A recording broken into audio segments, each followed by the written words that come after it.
ओम शांति। आज की तारीख है 12 मार्च 2015।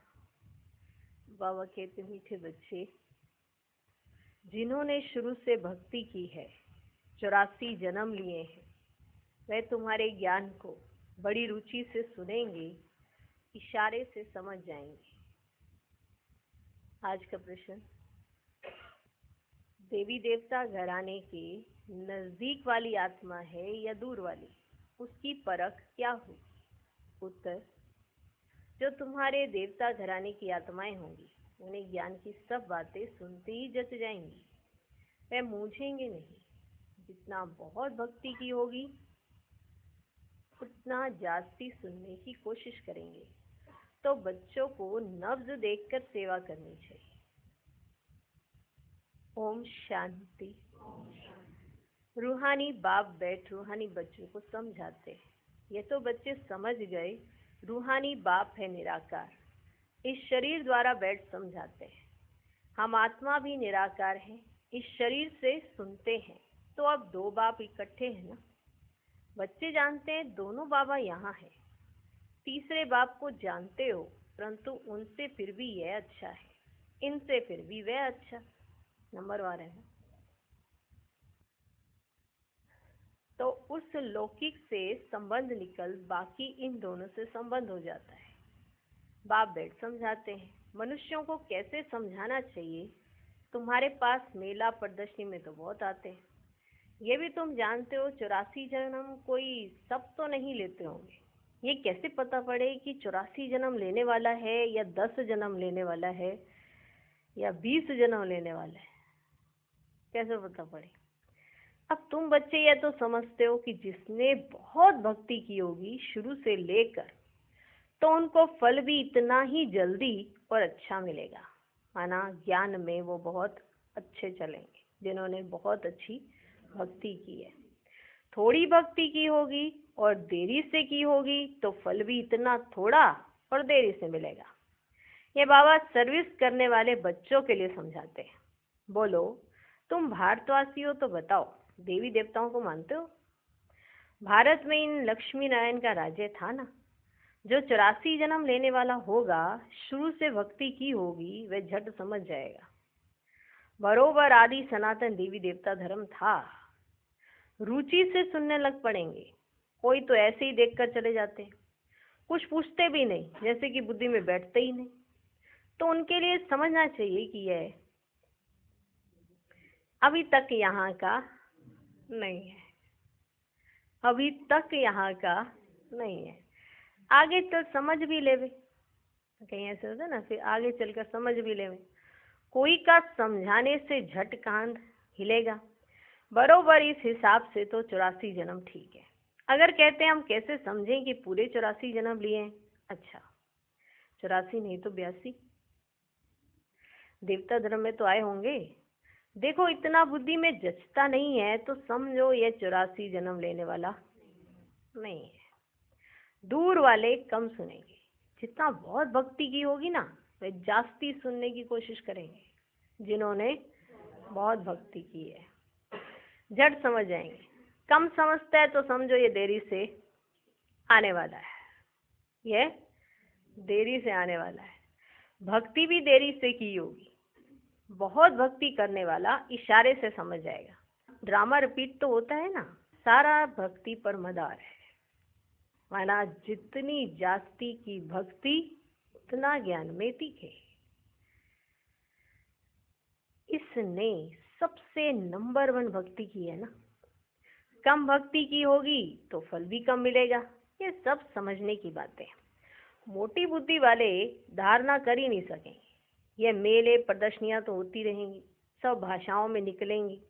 सारी दुनिया को समझाना है ना।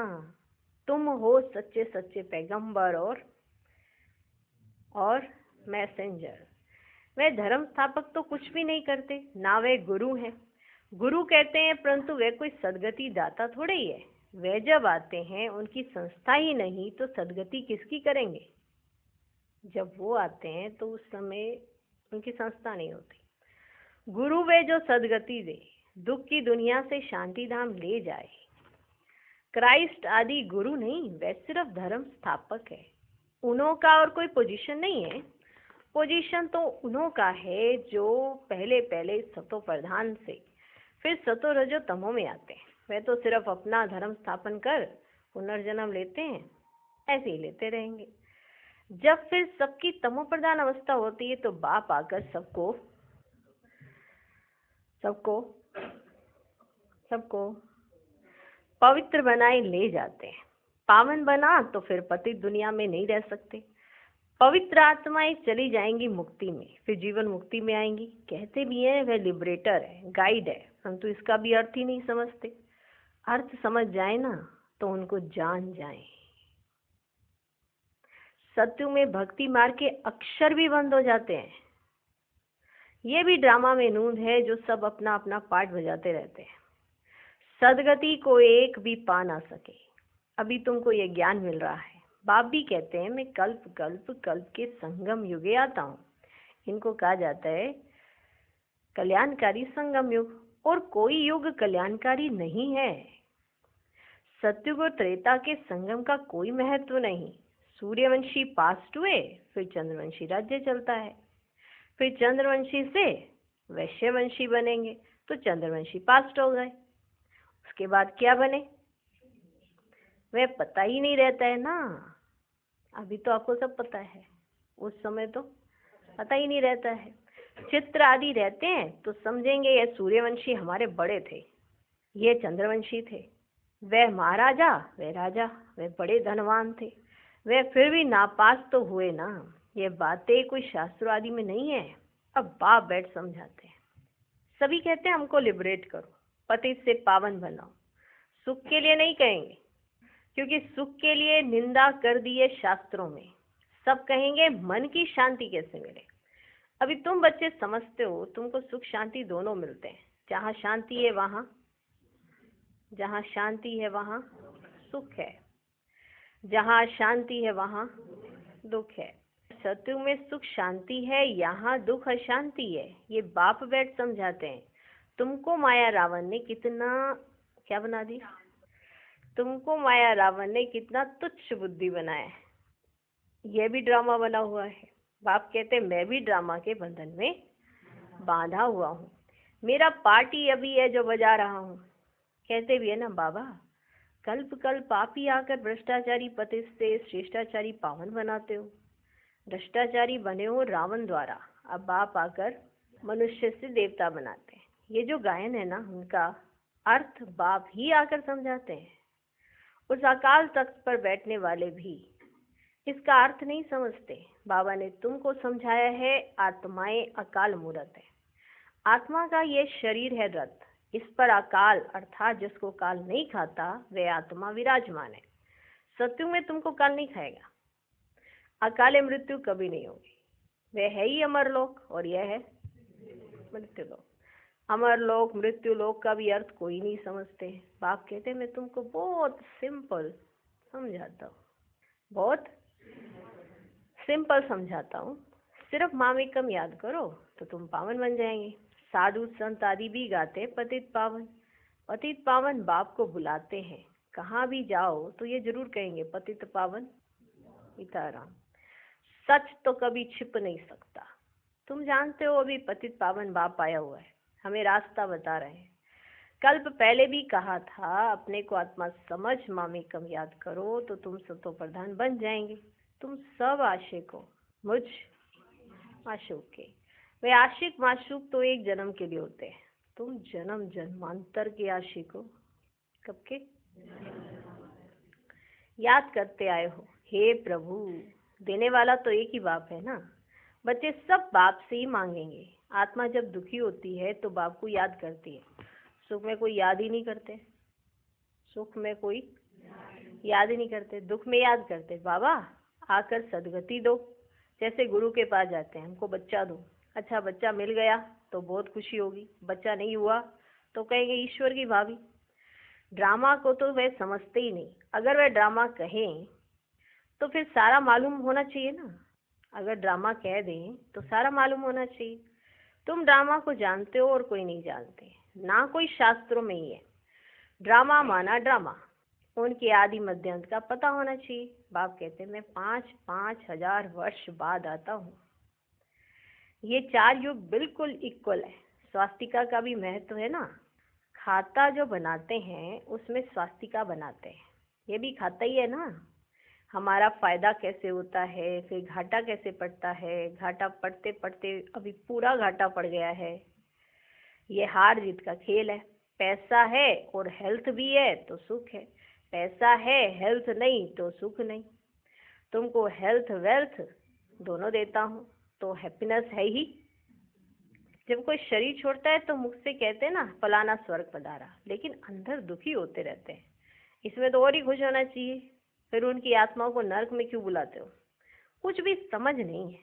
अभी बाप आकर ये सब बातें समझाते हैं, बीज और झाड़ का राज समझाते हैं। ऐसे झाड़ और कोई बना ना सके। ये कोई इसने नहीं बनाया है। ये झाड़ बना दिए, किसने बनाए? ये कोई इन्होंने नहीं बनाए हैं। इनका कोई गुरु नहीं था। अगर गुरु होता तो उनके और भी तो शिष्य होते ना। मनुष्य समझते हैं इनको कोई गुरु ने सिखाया है, या तो कहते परमात्मा की शक्ति प्रवेश करती है।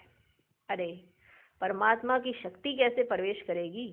बेचारे कुछ भी नहीं जानते। परमात्मा की शक्ति क्या प्रवेश करेगी? परमात्मा खुद ही प्रवेश कर जाते हैं। बाप खुद बैठ बताते हैं, मैंने कहा था मैं साधारण बूढ़े तन में आता हूँ, आकर तुमको पढ़ाता हूँ। ये भी सुनते हैं, अटेंशन तो हमारे ऊपर है। ये भी स्टूडेंट हैं। ये अपने को और कुछ नहीं कहते। प्रजापिता सो भी स्टूडेंट है। भल इसने विनाश भी देखा परंतु समझा कुछ भी नहीं। आहिस्ते आहिस्ते समझते गए, जैसे तुम समझते जाते हो। बाप तुमको समझाते हैं, बीच में यह भी समझते जाते हैं, पढ़ते रहते हैं। हर एक स्टूडेंट पुरुषार्थ करेंगे पढ़ने का। ब्रह्मा विष्णु शंकर तो है सूक्ष्म वतनवासी, उन्हों का क्या पार्ट है ये भी कोई नहीं जानते। बाप हर एक बात आप ही समझाते हैं। तुम प्रश्न कोई पूछ ही नहीं सकते, तो सब तो समझा देते हैं, तो क्या पूछोगे प्रश्न? ऊपर में है शिव परमात्मा, फिर देवताएं, उनको मिला कैसे सकते? अभी तुम बच्चे जानते हो। बाप इसमें आकर प्रवेश करते हैं, इससे कहा जाता है बाप दादा। बाप अलग है, दादा अलग है। बाप शिव, दादा ब्रह्मा है। वर्षा शिव से मिलता है इन द्वारा। ब्राह्मण हो गए ब्रह्मा के बच्चे। बाप ने अडॉप्ट किया है ड्रामा के प्लान अनुसार। बाप कहते हैं नंबर 1 भक्त ये है। 84 जन्म भी इसने लिए हैं। सांवरा और गोरा भी इनको कहते हैं। कृष्ण सतयुग में गोरा था, कलयुग में सांवरा है। पतित है ना, फिर पावन बनते हैं। तुम भी ऐसे बनते हो। यह है आयरन एज्ड वर्ल्ड, वह है गोल्डन एज्ड वर्ल्ड। सीढ़ी का किसको पता ही नहीं है। जो पीछे आते हैं वे 84 जन्म थोड़े ही लेते होंगे, वे जरूर कम जन्म लेंगे। फिर उनको सीढ़ी में दिखा कैसे सकते? बाबा ने समझाया सबसे जास्ती जन्म कौन लेंगे, सबसे कम जन्म कौन लेंगे? यह है नॉलेज। बाप ही नॉलेजफुल पतित पावन है। आदि मध्य अंत की नॉलेज सुना रहे हैं। वह सब तो नेति नेति करते आए हैं। अपनी आत्मा को ही नहीं जानते तो बाप को फिर कैसे जानेंगे? सिर्फ कहने मात्र कह देते हैं आत्मा क्या चीज है, कुछ भी नहीं जानते। तुम अभी जानते हो, तुम अभी जानते हो कि आत्मा अविनाशी है। उसमें 84 जन्मों का अविनाशी पाठ नूंदा हुआ है। इतनी छोटी सी आत्मा में कितना पाठ नूंदा हुआ है। जो अच्छी रीति सुनते और समझते हैं तो समझा जाता है ये नजदीक वाला है। जो मुरली को भी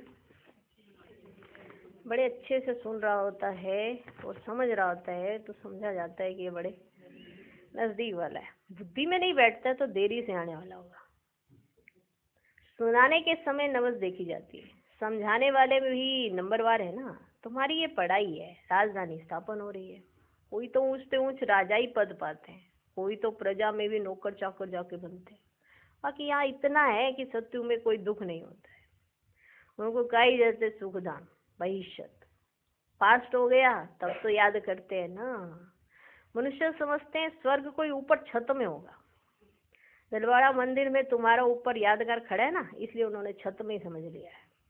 आदि देव आदि देवी और बच्चे नीचे योग में बैठे हैं, ऊपर वे राजा ही खड़ी है। मनुष्य से दर्शन करेंगे, पैसा रखेंगे, समझेंगे कुछ भी नहीं। तुम बच्चों को ज्ञान का तीसरा नेत्र मिला है। तुम सबसे पहले तो बाप की बायोग्राफी को जान गए, तो और क्या चाहिए। बाप को जानने से ही सब कुछ समझ गए हो ना, तो खुशी होनी चाहिए। तुम जानते हो अभी हम सत्युग में जाकर सोने के महल बनाएंगे, राज्य करेंगे। जो सर्विसेबल बच्चे हैं उन्हों की बुद्धि में रहेगा। ये स्पिरिचुअल नॉलेज स्पिरिचुअल फादर देते हैं। स्पिरिचुअल फादर कहा जाता है आत्माओं के बाप को। वही सदगति दाता है, सुख शांति का वर्षा देते हैं। तुम समझा सकते हो, यह सीढ़ी है भारतवासियों की जो 84 जन्म लेते हैं।